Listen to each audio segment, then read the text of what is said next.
வணக்கம் நண்பர்களே. India versus Zimbabwe மொதல் T20 நம்ம இந்திய அணி ஜிம்பாப்வே சும்மா அசால்ட்டா வீழ்த்தி ஒரு அருமையான ஒரு வெற்றியோட ஆரம்பிச்சாங்க. இப்ப 2வது T20 வர சனிக்கிழமை விளையாட போறாங்க. இந்த மேட்ச்ல நம்ம இந்திய அணி ஜிம்பாப்வே வீழ்த்தி இந்த தொடரை கைப்பற்றுவாங்களா, இல்ல ஜிம்பாப்வே இந்த மேட்ச்ல ஒரு பவுன்ஸ் பேக் பண்ணுவாங்களா அப்படிங்கிறத இந்த வீடியோல முழுசா பார்க்க போறோம். அதனால வீடியோவை ஒரு நிமிஷம் கூட ஸ்கிப் பண்ணாம கடைசி வரைக்கும் பாருங்க நண்பர்களே.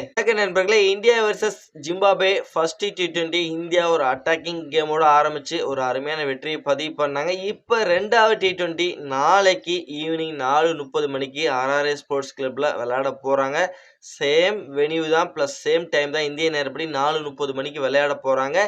இந்த மேட்சை பொறுத்த வரைக்கும் நம்ம இந்திய அணி எப்படியாவது ஜெயிக்கணும் அப்படிங்கிற குறிக்கோளோட இருப்பாங்க. ஏன்னா 2 சீரீஸ் நம்ம லாஸ் பண்ணிட்டு வந்திருக்கோம். பிளஸ் 2மே பார்த்தீங்கன்னா ஒயிட் வாஷ் ஆகி வந்திருக்கும். அப்படிப்பட்ட சூழல்ல இந்த மேட்ச் இந்திய அணிக்கு ஒரு இம்பார்ட்டன்டான மேட்ச். இந்த மேட்ச்ல ஜிம்பாப்வே வீழ்த்தி எப்படியாவது இந்த சீரீஸை தட்டி தூக்கணுப்பா அப்படின்ட்டு ஒரு வெறியோட இருப்பாங்க. ஆனா ஜிம்பாப்வே அவங்க பார்த்தீங்கன்னா நாங்க சீரீஸ் அவ்வளவு சீக்கிரம் விட மாட்டோம் அப்படின்ட்டு அவங்களும் இந்த மேட்ச் ஒரு பவுன்ஸ் பேக் ஆகிறதுக்கு வாய்ப்பு அதிகமாக இருக்கு. ஏன்னா அவங்க ஊர்ல விளையாடுறாங்க. பிளஸ் அவங்க ஊர்ல அவங்களுக்கு அந்த கண்டிஷன் நல்லாவே அத்துப்படி. அதனால அந்த கண்டிஷனை பயன்படுத்தி இந்த மேட்ச் இந்தியாவை நாங்கள் ஜெயிக்க விட மாட்டோம், எப்படியாவது சீரீஸை ஈக்குவல் பண்ணும், ஒன்றுக்கு ஒன்று ஈக்குவல் பண்ணும் அப்படின்ட்டு அவங்களும் ஒரு வெறிகொண்ட வெங்காட்டம் விளையாடுறதுக்கு வாய்ப்பு இருக்கு. அப்படிப்பட்ட சூழல்ல ஃபர்ஸ்ட் மேட்ச் நம்ம இந்திய அணி பார்த்தீங்கன்னா சூப்பரா பவுலிங் பண்ணியிருந்தாங்க. எஸ்பெஷலி நம்மளோட இளம் வீரர்கள் மயக் யாதவ் இருக்கட்டும், பிளஸ் அசோக் சர்மாவா இருக்கட்டும், பயங்கரமா சும்மா நங்கு நங்கு நங்குன்னு எரிஞ்சாங்க. 140 பிளஸ்ஸாவே போட்டுக்கிட்டு இருந்தாங்க. பிளஸ் அது அவங்க ஜிம்பாப்வே அணி அதை எதிர்கொள்றதுக்கு ரொம்ப கஷ்டப்பட்டாங்க. என்னையா பவுலிங் இவ்வளவு வேகமா வருது, அடிக்கிறதுக்கே ரொம்ப கஷ்டம். இளம் வீரர்கள் செம்ம நேர்த்தியாகவும் செம்ம வேகமாகவும் பவுல் பண்ணி ஜிம்பாப்வே டீமை கட்டுக்குள்ள கொண்டு வந்தாங்க. பிளஸ் அவங்கள நம்ம பவுலிங்கை அட்டாக் பண்றதுக்கு ரொம்ப கஷ்டப்பட்டாங்கன்னு சொல்லி ஸ்டார்டிங்ல இருந்தே பயங்கரமா ஃபெயிலியர் ஆனாங்க. பிளஸ் இது எப்படி எதிர்கொள்றதுன்னு தெரியாம ரொம்ப தடுமாறி விக்கெட்டை அடிக்க முடியாம விக்கெட் லூஸ் பண்ணாங்க. மிடில் ஆர்டர் பேட்டர்ஸ் தான், அது ஜிம்பாப்வே பொறுத்த வரைக்கும் மிடில் ஆர்டர் பேட்டர்ஸ் தான் கொஞ்சம் ஓரளவுக்கு கொஞ்சம் பொறுமையா நிதானமா விளையாண்டு ஒரு ரன்னை கொஞ்சம் சேர்த்தாங்கன்னு சொல்லி அந்த ஃபர்ஸ்ட் T20 பொறுத்த வரைக்கும் நம்மளோட பவுலிங் டிபார்ட்மெண்ட் ஸ்பின்னு ஃபாஸ்ட் எல்லாமே சூப்பரா ஒர்க் அவுட் பண்ண சூப்பராகவே இருந்தது முதல் T20 மேட்சை பொறுத்த வரைக்கும். அதுக்கப்புறம் பேட்டிங் டிபார்ட்மெண்ட் வைஸ் நீங்க வந்தீங்கன்னா பேட்டிங் டிபார்ட்மெண்ட்ல அபிஷேக் சர்மா கொஞ்சம் தடுமாற்றம் இருந்தது. அபிஷேக் சர்மா பொறுத்த வரைக்கும் கொஞ்சம் ஸ்ட்ரகிள் பண்ணாரு, ரன்ஸ் அடிக்கிறதுக்கு ரொம்ப ரொம்ப ரொம்ப கஷ்டப்படுறாரு.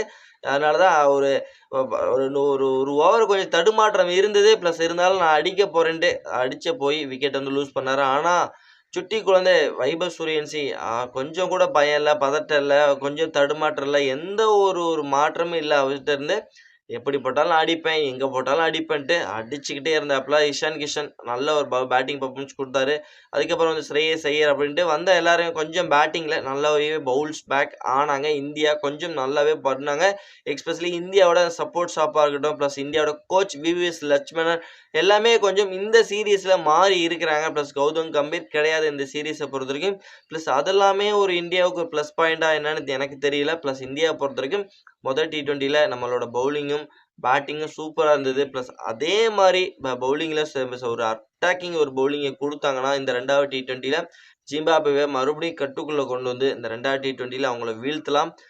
இந்த பிச்சோட கண்டிஷன் பொறுத்த வரைக்கும் பார்த்தீங்கன்னா RRA பிச்சை பொறுத்த வரைக்கும் நான் போன மேட்ச்ல சொன்ன மாதிரி தான், இது ஒரு செம்மையான ஒரு பேலன்ஸான ஒரு பிச்சு. பேட்டிங்க்கும் ஒரு சப்போர்ட் பண்ணும், பவுலிங்க்கும் சப்போர்ட் பண்ணும், ரெண்டுக்குமே சமமான ஈக்குவலான பிச்சு. இது ஒருத்தருக்கு ஃபேவரட்டா போறது கிடையவே கிடையாது. உனக்கு மட்டும் தான் நான் ஃபேவரட் கொடுப்பேன், உனக்கு நான் சப்போர்ட் பண்ண மாட்டேன் அப்படின்னு சொல்லக்கூடிய பிச்சு கிடையாது. இது ஒரு டிஃபிகல்ட்டான ஒரு பிச்சு. இது கொஞ்சம் ரீட் பண்றது ரொம்ப ரொம்ப கஷ்டம். அதனால இந்த பிச்சு கண்டிஷனை பொறுத்த வரைக்கும் பார்த்தீங்கன்னா டாஸ் வின் பண்ணா சேஸ் பண்றேன்னு சொல்றது ரொம்ப ரொம்ப ரொம்ப சாதகமா இருக்கும். ஏன்னா ஃபர்ஸ்ட் நம்ம பவுலிங் பண்ணி இந்த பிச்சு கண்டிஷனை ரீட் பண்ணலாம். இதுல இப்படி ரொம்ப கஷ்டமா இருக்கு, பேட்டர் ரொம்ப கஷ்டப்படுறாங்க அப்படிங்கிறத ரீட் பண்ணிட்டு அதுக்கு தகுந்த மாதிரி நம்மளோட பேட்டிங் அப்ரோச்சும் மாத்திக்கலாம். பிளஸ் அதுக்கப்புறம் முதல்ல பவுல் பண்ணும்போது அவங்க நல்லா பேட்டிங் ஆடினா ஓகே இந்த பிச்சில் நல்லா பேட்டிங் ஆட முடியுதுப்பா, நம்மளும் இதுக்கு தகுந்த பேட்டிங் ஆடிக்கலான்ட்டு நல்லா பிச்சை ரீட் பண்றதுக்கு நமக்கு பிடிச்சிருக்க சான்ஸ்னா டாஸ் தான். டாஸ் வின் பண்ணி சேஸ் பண்றது இந்த மாதிரி டிஃபிகல்ட்டான பிச்சில் ரொம்ப ரொம்ப ரொம்ப சப்போர்ட்ஃபுல்லா இருக்கும் என்ன பொறுத்தவரைக்கும் சொல்லி. அதனால நம்ம இந்திய அணியை பொறுத்தவரைக்கும் நம்ம இளம் வீரர்கள் சாதிக்கணும் அப்படின்ட்டு ஒரு வெறியோட வந்த மாரி இருக்கு. இளம் வீரர்கள் நல்லா பண்ணிட்டு இருக்காங்க. பவுலிங்ல சும்மா மிரட்டி எடுத்துட்டு இருக்காங்க. ஃபாஸ்ட் பவுலிங்ல சும்மா போட்டு நொறுக்கு நொறுக்குன்னு இருக்குனாங்க. பிளஸ் அத எதிர்கொள்ள முடியாம ஜிம்பாப்வே பேட்டர் ரொம்ப தடுமாறுறாங்க. பிளஸ் அதே மாரி இந்த 2வது T20ல ஒரு அட்டாக்கிங் பவுலிங்க குடுத்தாங்கன்னா, நம்ம இந்திய அணி இந்த மேட்ச ஜெயிச்சு சீரிஸ அழகா தட்டி தூக்கிட்டு போயிருவாங்க.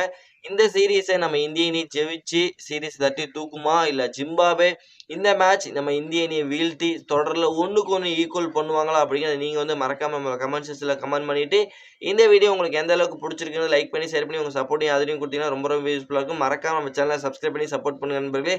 நம்ம வந்து நெக்ஸ்ட் வீடியோ பண்ணலாம். Bye bye friends.